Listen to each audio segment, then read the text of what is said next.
নিজের বয়স ১০০ হলেও ৪০ বছর ধরে বিনা বেতনে আজান নামাজ পড়ান মৌলভীবাজারের মুয়াজ্জিন নেওয়ার উদ্দিন।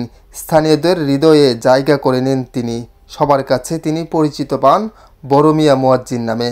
আমার বার্তায় তার জীবন সংগ্রামের সংবাদ প্রচারের পর বিষয়টি নজরে আসে জেলা প্রশাসকের। এরপর মৌলভীবাজারের জেলা প্রশাসক মোহাম্মদ ইসমাইল হোসেন তাৎক্ষণিক মানবিক সাড়া দেন এবং ব্যক্তিগতভাবে আর্থিক অনুদান প্রদান করেন শতবর্ষী এই মুয়াজ্জিনকে।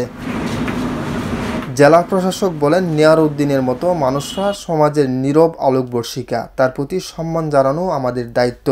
গ্রামের মসজিদে দীর্ঘ ৪০ বছরের বেশি সময় ধরে তিনি মুয়াজ্জিনের দায়িত্ব পালন করে চলছেন। বয়সের ভারে কচু হলেও তার কণ্ঠে আজও আজানের ধ্বনি উচ্চারিত হচ্ছে। স্থানীয়রা জানান, তিনি শুধু একজন মুয়াজ্জিনই নন, আমাদের গ্রাম ও প্রজন্মের আধ্যাত্মিক অভিভাবক। তার প্রতি প্রশাসনের এই সম্মান আমাদের গর্বিত করেছে। নেয়ার উদ্দিন বলেন, আল্লাহর ঘরে ডাকা আমাদের দায়িত্ব, ইবাদত। আমি কখনো কোনো বেতন চাইনি, চাইও না। আজ জেলা প্রশাসক সাহেব আমাকে যে সম্মান করেছে তাতে আমি কৃতজ্ঞ। এই ভালোবাসা আমার জীবনের বড় প্রাপ্তি। যতদিন প্রাণ আছে আজান দিয়ে যাব ইনশাআল্লাহ। মৌলভীবাজার থেকে রাজন হোসেন তৌফিকুলের রিপোর্ট, আমার বার্তা।